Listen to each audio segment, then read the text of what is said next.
BSc candidate যারা আছো তাদের অ্যাকাডেমিক মার্কসটা আমাকে একটু এখানে কমেন্ট করে সকলেই জানাও, ক্যাটেগরি মেনশন করবে এবং তারপর তোমরা কিন্তু কাট অফের ভিডিও পেয়ে যাবে, ঠিক আছে। তো যাই হোক, তোমরা যদি বিএসসির ক্যান্ডিডেট ভিডিওটা দেখে থাকো তাহলে অবশ্যই নিচে কমেন্ট সেকশানে তোমাদের অ্যাকাডেমিক মার্কস ক্যালকুলেট করে সকলেই জানাও। তো দেখো, এটা হচ্ছে একটা এক্সপিরিয়েন্স সার্টিফিকেট, ঠিক আছে। তো এইভাবে অফিস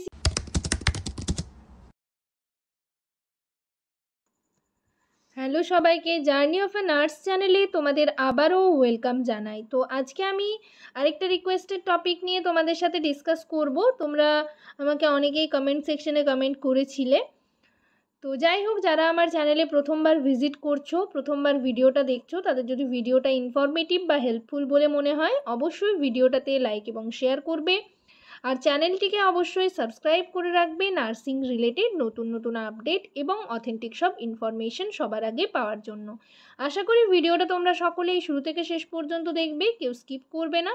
তো চলো দেরি না করে ভিডিওটা শুরু করা যাক।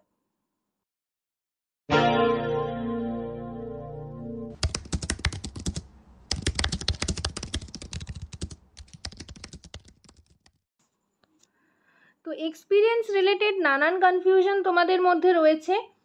তো এক্সপিরিয়েন্স রিলেটেড আমি একটা ভিডিও তোমাদের সাথে শেয়ার করেছি, সেই ভিডিওটার লিঙ্ক এই ভিডিওটার নিচে ডেসক্রিপশন বক্সে আমি দিয়ে দেবো, সেখান থেকে তোমরা ক্লিক করে দেখে নিতে পারবে, বা আমার ভিডিও সেকশনে গেলে সেখানেও ক্লিক করে কিন্তু দেখে নিতে পারবে। এক্সপিরিয়েন্স কবে থেকে কাউন্ট হবে সেটা নিয়ে তোমাদের সাথে ডিসকাস করেছি এবং সেখানেও দেখলাম অনেকগুলো কমেন্ট রয়েছে। তো তার মধ্যে একটা কমেন্ট হচ্ছে, তোমরা আমাকে বলেছো যে এক্সপিরিয়েন্স যে এই যে ক্যালকুলেট হবে নাম্বারটা, সেটা কতদিন পর্যন্ত। তো সেটাও আমি সেখানে ডিসকাস করেছি, তাও আবারও আমি তোমাদের একবার বলে দিচ্ছি। দেখো, এখানে ক্লিয়ারলি লেখা রয়েছে, তোমরা একবার দেখে নাও, দেখিয়ে দিচ্ছি আমি।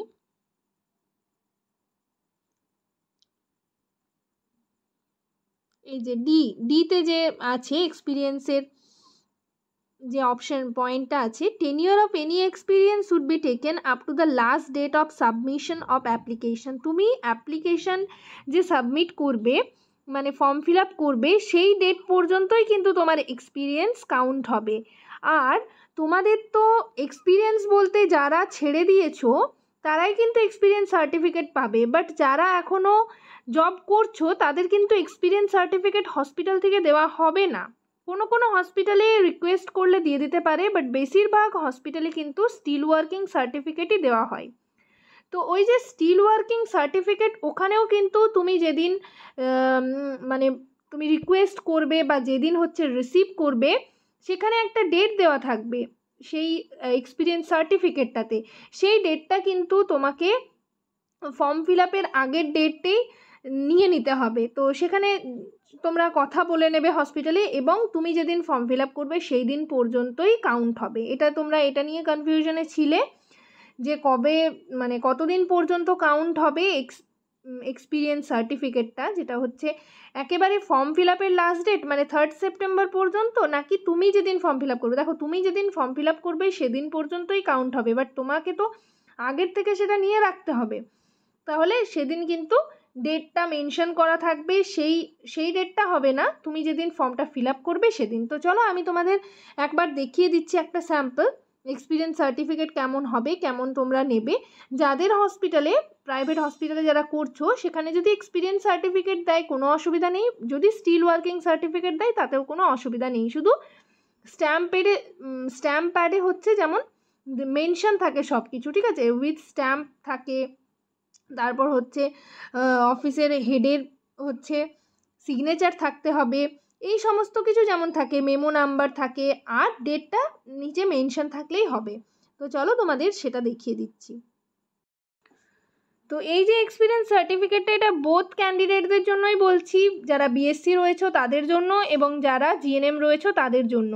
আর আরেকটা কথা আমি তোমাদের বলে রাখি, যে সমস্ত ক্যান্ডিডেট মানে বিএসসি ক্যান্ডিডেট যারা রয়েছে, তারা বিএসসিদের একটা দেখবে ভিডিও রয়েছে, সেখানে আমি তোমাদের কমেন্ট করে জানাতে বলেছি তোমাদের প্রত্যেকটা ক্যাটেগরি ওয়াইজ অ্যাকাডেমিক মার্কস কত হচ্ছে সেটা জানাও। নয়তো বা এই ভিডিওটা যদি তোমরা দেখে থাকো বিএসসি ক্যান্ডিডেট যারা আছো তাদের অ্যাকাডেমিক মার্কসটা আমাকে একটু এখানে কমেন্ট করে সকলেই জানাও, ক্যাটেগরি মেনশন করবে এবং তারপর তোমরা কিন্তু কাট অফের ভিডিও পেয়ে যাবে, ঠিক আছে।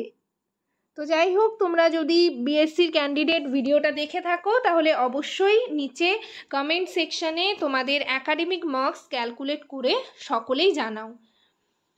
তো দেখো, এটা হচ্ছে একটা এক্সপিরিয়েন্স সার্টিফিকেট, ঠিক আছে।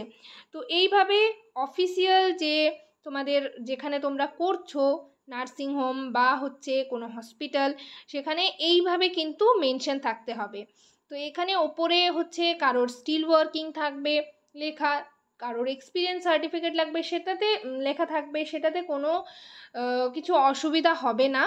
তোমরা শুধু এখানে মেনশন করাবে জয়েনিংয়ের ডেটটা, তুমি কবে জয়েন করেছিলে সেটা যেন মেনশন থাকে, আর হচ্ছে তোমার কোন ওয়ার্ডে করছো সেটা যেন মেনশন করে দেন ওনারা, এটা তোমরা বলে রাখবে।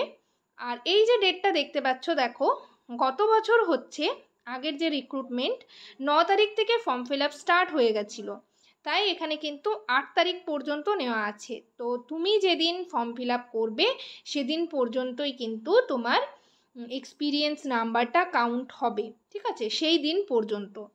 সাবমিশনের লাস্ট ডেট মানে তুমি যেদিন অ্যাপ্লিকেশন সাবমিট করছো সেই দিন পর্যন্তই কিন্তু সেটা ভ্যালিড হবে।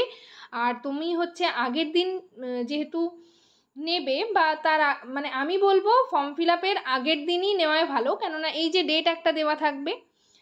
তো সেটাই, যাই হোক, তোমরা এখানে বুঝতেই পারছো কীরকম এক্সপিরিয়েন্স সার্টিফিকেট হয়। তোমরা অনেকেই কমেন্ট করেছিলে যে এক্সপিরিয়েন্স সার্টিফিকেটটা একবার দেখানোর জন্য, তো স্যাম্পল হিসাবে আমি এটা দেখালাম। দেখো, এটা হচ্ছে এক্সপিরিয়েন্স সার্টিফিকেট, এইভাবে কিন্তু সমস্ত কিছু মেনশন থাকবে, ঠিক আছে। মেমো নাম্বার না দিলেও চলবে, মেমো নাম্বার যদি দেওয়া হয় তো দিতে পারো, দেখবে তোমরা হসপিটাল অথরিটির সাথে কথা বলবে এটা নিয়ে। তো যাই হোক, ভিডিওটা এখানেই শেষ করলাম। নেক্সট তোমরা কোন টপিকের ওপর ভিডিও চাইছো সেটাও কমেন্ট সেকশনে কমেন্ট করে জানাবে। আর সেরকম কিছু বলার নেই। সবাই ভালো থেকো, সুস্থ থেকো। নেক্সট ভিডিওতে আবার তোমাদের সাথে দেখা হচ্ছে। Thank you.